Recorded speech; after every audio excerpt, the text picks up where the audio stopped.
오랜 옛날 중앙아메리카에서 신이 주신 선물이라 불리며 엄청난 체험 효과가 있고 그 이름이 불, 알을 뜻하기도 했던 과일이 있으니 바로 아보카도이다. 숭한 생김새와 더불어 달콤함, 상큼함은 1도 없이 오히려 짠맛이 나는 아보카도의 신비로운 특징은 엄청난 열량을 지닌 열매라는 점과 열매 속에 거대한 씨앗이 들어있다는 것이다. 그리고 이 거대한 씨앗 때문에 아보카도는 멸종될 위기에 처하기까지 했다. 아보카도 열매를 반으로 갈라보면 탁구공만한 크기의 씨앗이 나오는데 아보카도가 종의 확산을 이루기 위해선 어떤 생물이 이 커다란 씨앗을 그대로 삼킨 뒤 그 모양 그대로 배출해낼 수 있어야 한다. 일단 저는 못하겠고 지금 시대의 코끼리나 소, 말 정도라면 가능할 텐데 문제는 이 동물들이 아보카도가 자라던 아메리카 대륙에는 없었다는 것이다. 다만 지금으로부터 약 1만 3천년 전까지 아메리카 대륙에는 엄청난 숫자의 거대 포유류들이 살고 있었는데 가령 어깨 높이가 3m에 달했던 거대한 낙타, 트럭만한 크기에 키가 6m에 달했던 땅늘보 등을 비롯하여 지금의 승용차 정도는 가뿐하게 넘는 크기의 동물들이 널려 있었다고 한다. 이런 거대한 동물들과의 관계 속에서 아보카도는 씨앗을 크게 형성해 나갔는데 이렇게 씨앗이 커지게 되면 어린 아보카도는 당분간 씨앗 속에 들어있는 영양분만으로도 일정 높이까지 자랄 수 있었고 이는 햇빛이 거의 닿지 않는 울창한 숲속 환경에서 살아남기 위한 훌륭한 전략이 되었다. 그리고 울창한 숲속으로 거대한 동물들을 끌어들이기 위해 아보카도는 높은 칼로리의 과육을 지닌 과일이 되었다. 이렇게 아보카도가 잘 지내던 와중 약 1만 3천 년 전에 이르러 아메리카 대륙의 수많은 거대 포유류들이 갑작스레 멸종되었고 이제 커다란 씨앗을 운반해줄 파트너가 사라진 아보카도는 부모 나무 밑에 툭 떨어져 썩어버리는 수밖에 없었다. 간혹 아보카도의 지방질 과육에 끌려온 제규어들이 씨앗을 통째로 삼키고 잘 뿌리고 다니긴 했으나 애초에 육식동물인 제규어가 먹는 아보카도의 양이 많지 않았기에 기존 거대 포유류들을 대체할 순 없었고 그렇게 아보카도가 멸종의 길을 걷고 있었을 무렵 베링 해협을 통해 아메리카 대륙으로 들어와 기존 그 어떤 동물보다도 아보카도 씨앗을 널리 퍼뜨릴 능력을 지닌 새로운 동물이 있었으니 바로 사람이었다. 거대 포유류들을 매혹했던 높은 퀄리티의 아보카도 과육은 초기 인류에게 역시 매력적이었을 것이고 이내 사람과 아보카도는 깊은 관계를 맺기 시작한다. 멕시코 중부 지역의 한 동굴 유적지에선 최소 9,000년 이상 된 아보카도 씨앗이 발견되었으며 이후 주요 문명들에서도 아보카도는 중요한 음식으로 자리 잡게 되었다. 7세기 중반 지어진 마야 문명의 위대한 왕 파칼의 석관에는 그의 조상 중 한 명이 아보카도 나무와 함께 땅에서 돋아나오는 형상으로 새겨져 있으며 아즈텍 제국의 도시 중 하나였던 아와카틀란이란 곳은 아보카도가 풍부한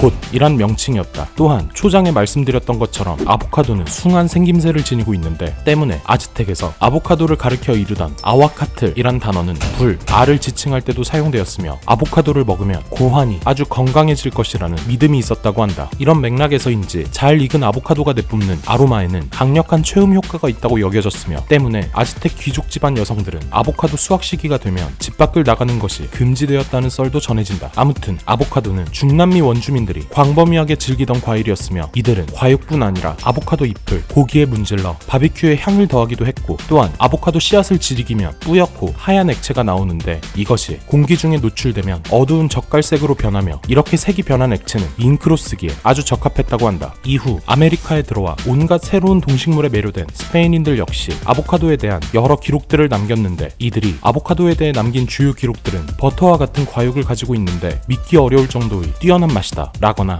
유럽과 인도를 통틀어도 내 평생 이렇게 큰 씨앗은 처음 본다 등의 내용이었다. 스페인인들은 유럽에서 먹던 올리브를 그리워하며 아보카도를 소금물에 절여 먹기도 하였고 또한 그들이 데려온 가축들에게 아보카도를 먹여 살을 찌우기도 했는데 17세기 한 프랑스 식물학자는 아보카도를 집어먹은 돼지의 고기 맛이 아주 훌륭하더라 라는 기록을 남겼으며 맥락은 다르지만 16세기 기록에는 개와 고양이들이 닭을 잡아먹고 나서 후식으로 아보카도를 먹더라 라는 내용도 등장한다. 기르기 쉽고 거기다 높은 열량까지 지닌 아보카도는 식민지 지배자들이 값싸게 노동력을 부릴 수 있는 훌륭한 식량 자원이 되었고 카리브해의 사탕수수 농장들에선 노예들에게 아보카도가 빈번히 제공되었다고 한다. 이후 미국으로 들어온 아보카도는 플로리다를 거쳐 캘리포니아에서 커다란 산업으로 발전하게 된다. 산업 초기 아보카도는 상당히 비싼 과일로 출발했는데 1905년 캘리포니아에서 아보카도 한 개의 가격은 30에서 50센트였다고 하며 당시 미국 노동자의 평균 시급이 22센트 정도였다고 한다. 1915년에는 캘리포니아의 아보카도 재배자들이 모여 캘리포니아 아후아카테 어소시에이션이란 협회를 결성하기도 했는데 이때 아후아카테였던 이유는 당시 미국에서 아보카도가 아보카도라 불리지 않고 멕시코식 이름인 아후아카테나 촌스러운 느낌의